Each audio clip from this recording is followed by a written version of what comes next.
Campers, it's me, Ari Lehman, the first Jason Voorhees. From Friday the 13th, I'm here with AJ, and he's got the juiciest slice ready for you. It's dripping with blood. Jason never dies.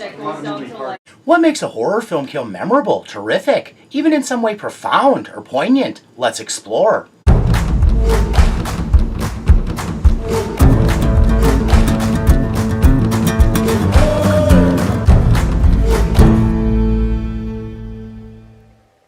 Thanks for checking this out. If anything about it trips your fancy, please like, subscribe, and share.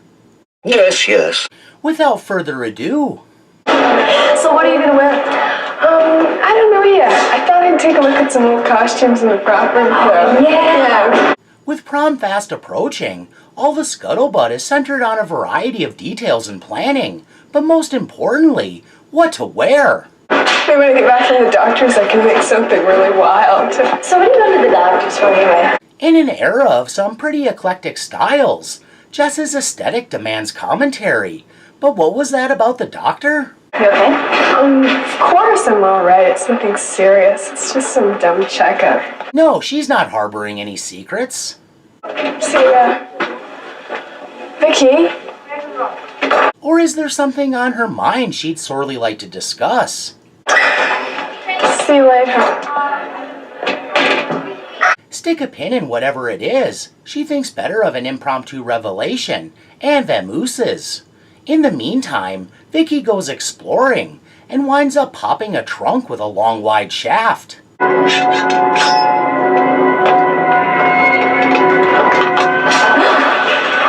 Imagery very appropriate in a prom-themed film.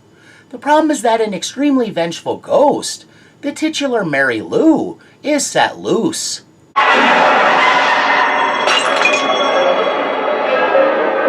It probably doesn't help Mary Lou's disposition that the noob responsible for the prank that led to her getting burned to a cinder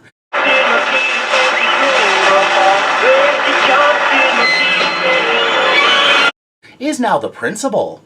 A reminder of the girl who made a fool and murderer, or at least manslaughterer of him, sure doesn't help his mood.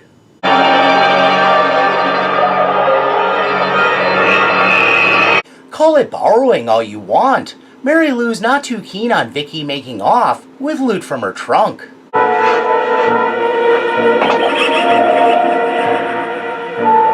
And, quite the odd occurrence, tries to take a big bite out of her. Thinking nothing of a trunk snapping shut of its own accord, Vicky takes the items upstairs and catches up with Jess. So everything's okay, right? Yes. Erratic much? Not quite sure how to unpack that. Vicky steps away and leaves Jess to simmer, percolate, and brood. We don't want to use this stuff for our prom. It's very classy, real glass. The history of the purloined items goes back to the school's darkest period. 1957 was not a good year for cakes. For one very memorable reason. Wasn't that the year the prom queen died in the fire? This makes for a rather morbid connection. Nice touch, Vicky. Last person that wore this stuff died.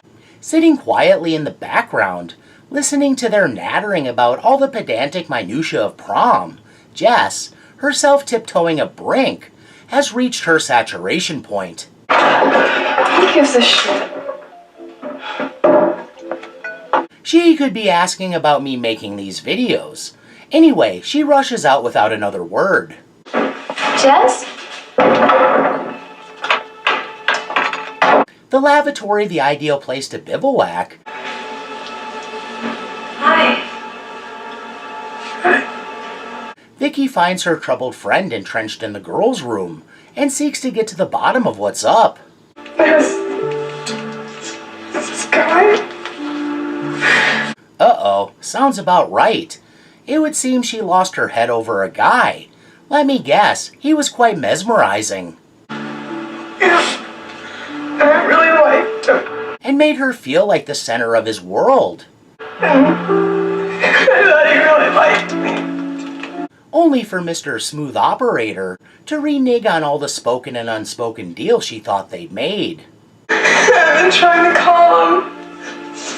He doesn't answer. And now he's not even offering a cold shoulder, because that would require being in communication. Doesn't answer, and I have a lot of messages. He doesn't call me back. There's one truism, one supreme objective truth. He sounds like a jerk.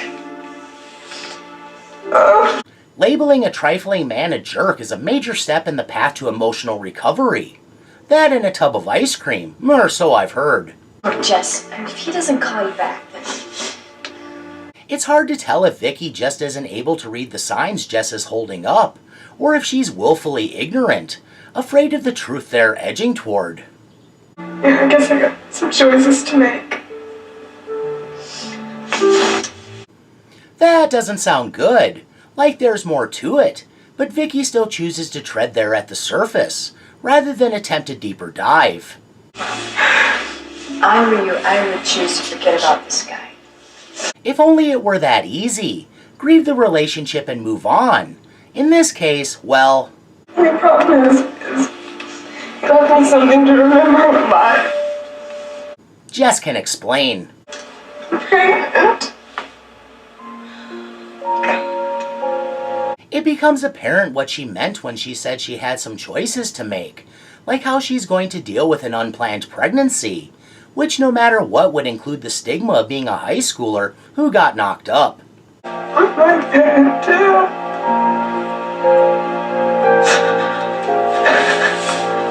Hopefully, make better decisions going forward? Vicky consoles her without moralizing. There are only a handful of options when it comes to how one can react to a surprise pregnancy, but the film has the good sense not to broach the hot button one. I finished cleaning the floors, Jess. I'm going home, so lock up when you leave. See ya. A voiceover makes it clear Jess is alone in the school, inviting all kinds of possibilities.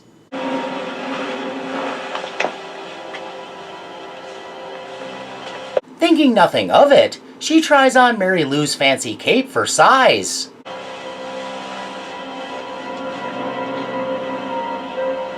Wears it around a little, getting a feel for the satiny material while she imagines better days. Gazing at herself in the mirror, she maybe finds some hopefulness.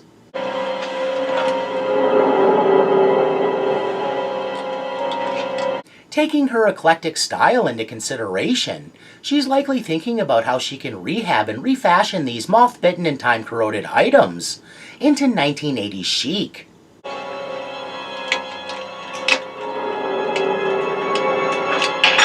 Popping out that glass jewel initiates a catalyst when the trunk springs to sinister life.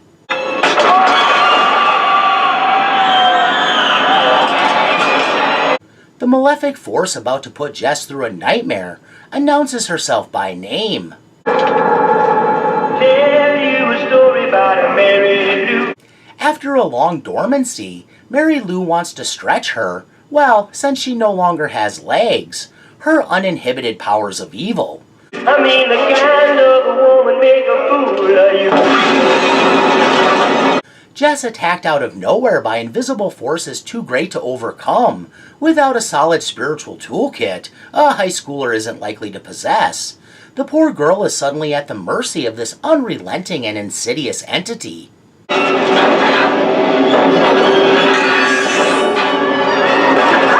It would seem a gory paper cutter death awaits Jess. The film surely wouldn't glaringly foreshadow such an event, only to go a completely different way, right?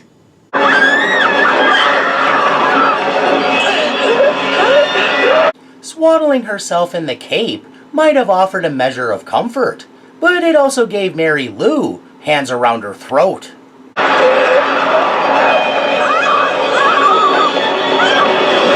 With all kinds of weird and varied powers at her disposal, the spectral lady has no trouble reducing Jess to a state of total helplessness.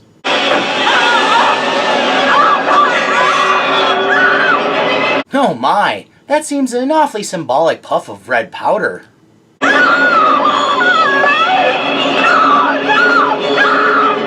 Suddenly, it seems like Jess is on the wrong side of the French Revolution.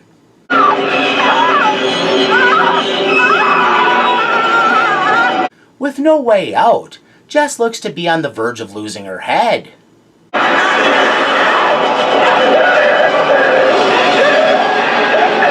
What the deuce? Did Mary Lou get cold feet? Did she get squeamish? Why promise a brutal beheading, only to make fools of us all?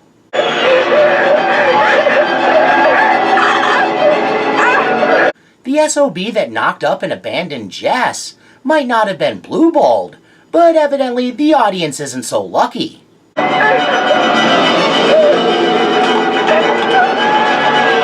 Jess gets hung and stretched out like a goose in a butcher's window.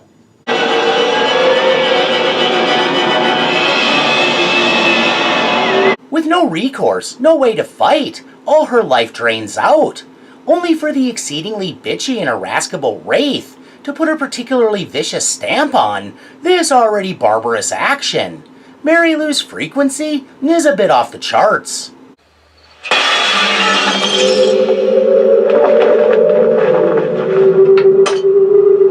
Making the connection unmistakable, a telling dissolve drives home the heights the spiteful ghost will go to protect and maintain that which she deems important.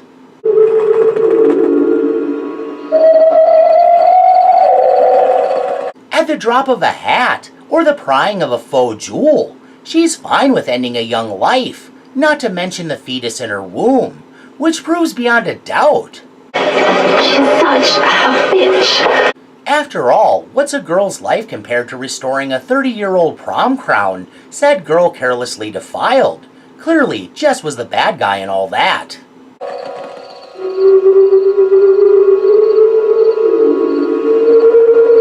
Evidently, the paper cutter was used as a means of psychological torture on her and the viewers alike.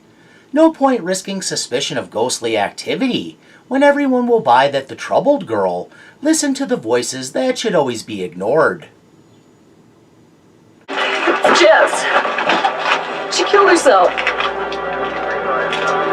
From Mary Lou to this little strumpet, mean girls have existed for a long time.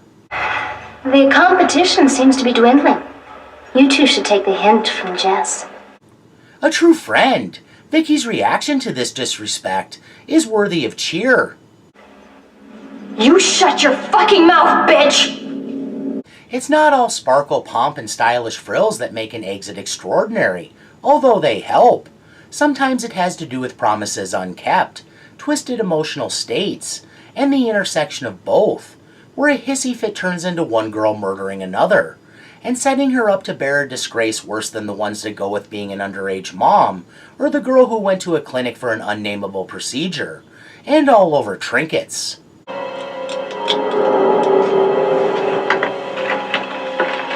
You might wonder how a standard slasher film made in the wake of Halloween's success, with a very mortal and quite vulnerable killer,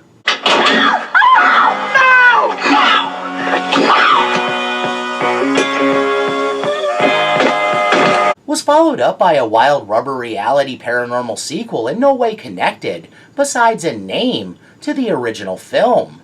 This is an instance when cashing in on a title was applied sidewise, as in an existing standalone film was refurbished into a sequel, in a slapdash attempt to goose profits.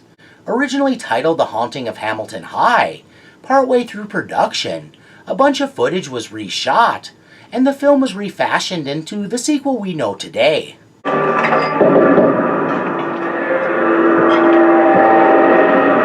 Since it's widely considered a fun enough but completely unnecessary sequel, it's been suggested that whatever benefit gained by overhauling it from its original form undercut what might have been a better received film, had they not tethered it willy-nilly to an existing property.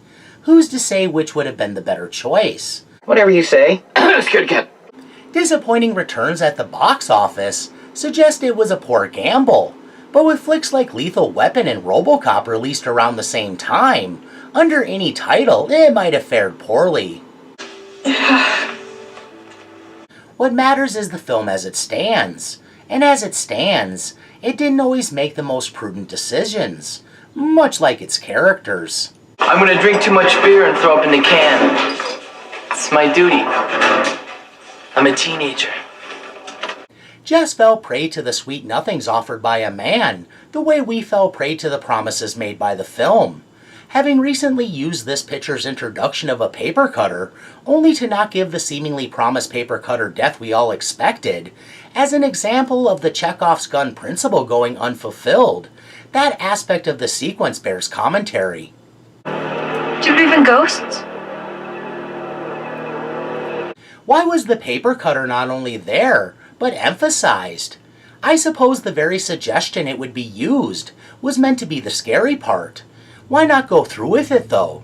You mean besides that a bloody decapitation could affect the rating, and lopping off a pregnant woman's head could stray into bad taste territory? That's not so easily answered, because it ends up a baffling bit of misdirection that didn't really serve anything other than to prosper a fleeting suspicion Jess's head would roll. That seems a cheap ploy. The 1980s were the decade of excess, giving in to temptation, and across-the-board bigger is better thinking, one of Texas's enduring contributions to the pop culture zeitgeist. So foreshadowing something so graphic, intense, and straight-up cool, only to offer up a much less satisfying payoff, really didn't fit with the times. Not to mention, besides that it was established that she had quote-unquote lost her head to the throes of romance, a form of foreshadowing in itself, there was even a precedent, a showpiece beheading in the first film.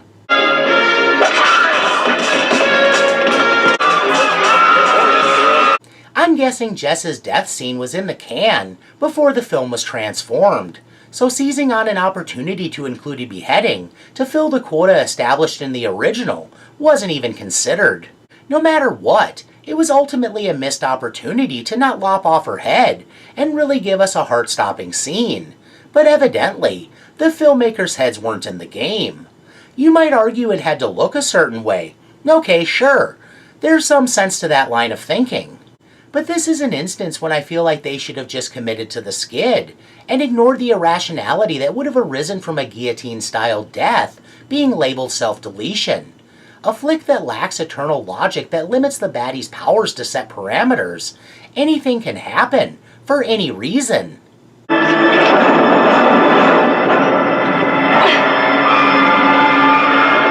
Someone could have inquired as to how it was possible for Jess to do that to herself, and an official could have forlornly shaken their head and said something along the lines of, when someone is determined to follow through, they just make it happen. Ridiculous? Preposterous even? It certainly is. But in a fantastical film that includes all sorts of phantasmagoria.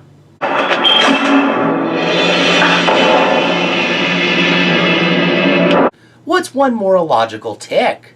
In a world in which this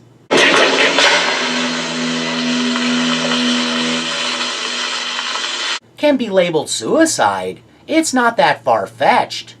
Was this oversight or misuse of imagery as egregious as I make out? Even an old, not-so-great flick like Drive-In Massacre gave us this.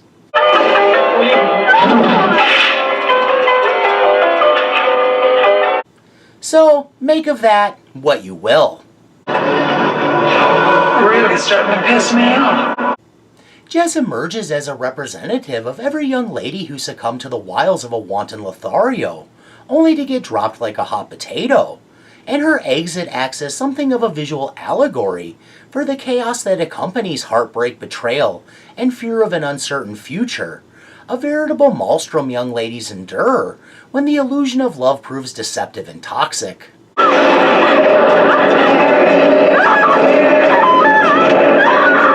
I wonder when the trope of manipulative guys hitting it and quitting it, while leaving behind a parting prize, will resonate deeply enough such scenarios will die out, because those of the female persuasion will have enough self-respect to put up the kind of barricades and other safeguards that deter the ones who don't really care, or at least pump the brakes on the passion and pumping long enough to ensure proper birth control is used. Measures need to be taken in a world in which even the friendliest, most perfect guy can turn out to be a cad. What are you doing here? Hello, Sheridan. But then, no one wants to think they're the mark of a schemer. especially not when it's happening to them, and they're caught up in lustful hormones and other tingly feels. Love scams happen at all levels, from those clouding judgment for the sake of draining bank accounts, to those selling an illusion for sake of draining balls. Watch for the signs before it's too late. We've been pinned for a year and you never went this far. Well, here, you want a shake? This is as close as you're gonna get. In the end, Jess was ancillary to Mary Lou's vengeful machinations, made a victim simply because she dared to mess with the dead lady's possessions. Obviously nothing short of a desecration up there with looting the tombs of pharaohs. Showing the ghost was every bit the over-the-top high school bitch she was before her fiery death, when she made a cuckold of and dumped her date the night of prom. You came with me. It's not who you come with, it's who takes you home. Scram! Despite Mary Lou's bad behavior, what happened to her? The inflicted accident that left her a flaming ember.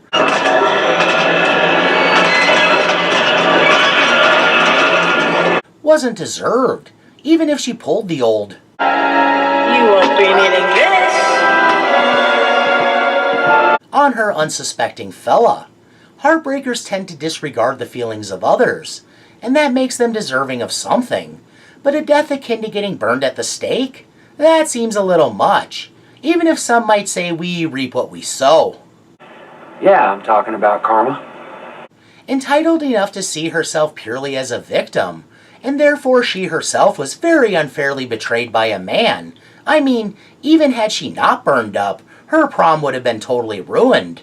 If anything, Mary Lou should have commiserated with Jess, but it spoke to her nature that she maybe saw only a rival, or worse, someone below her social status, who therefore bore no comparative importance. They were on opposite ends of a spectrum, and in Mary Lou's day, that meant nonconformists like Jess were on the outside looking in. Maroons, the popular set, needed not look upon as human. Aren't you being a little cynical? Not at all. In Mary Lou's day, a young lady like Jess would have likely been relegated to one of the goofs or oddballs, and not paid any mind.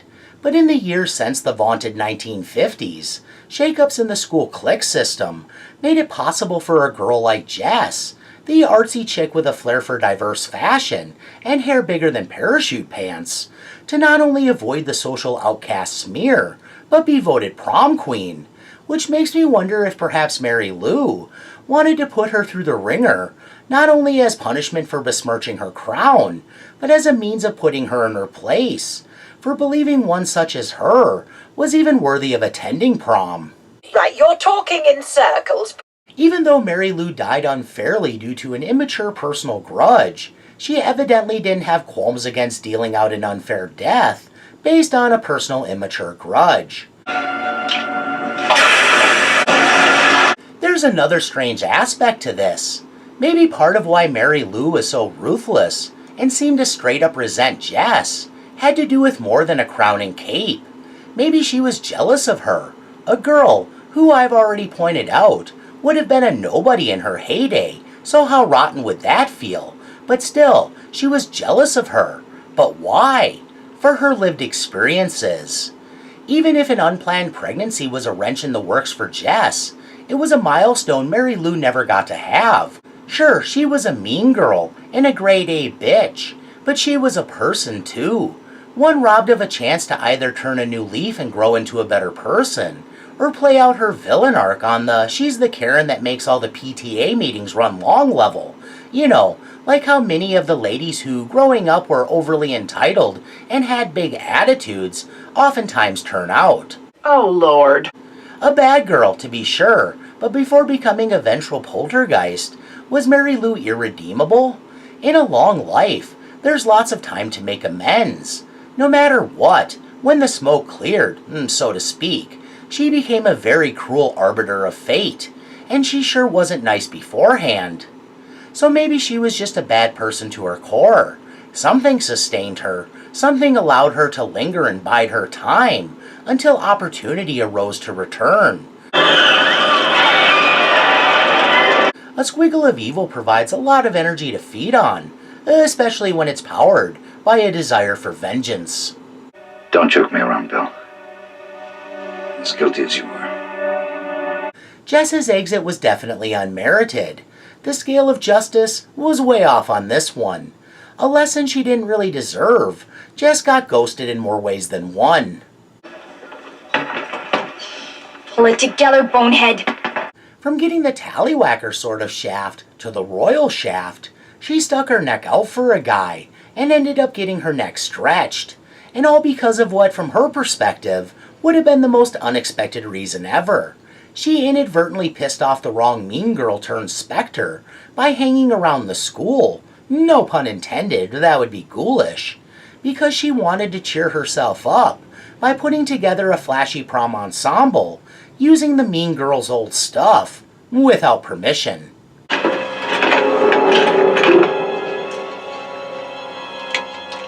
Go away. Well, I've about reached the end of the rope, so I won't leave you dangling. Thanks for humoring my ramblings. Please share any refutations, opinions, accusations, japes, or other ideas in the comments below. And please join me for whatever I'm up to next time. Bye now. Bye, creepy man! Keep it creepy! He's a weird guy. Goodbye! See you later, alligator. That's the juiciest slice. Yeah, not.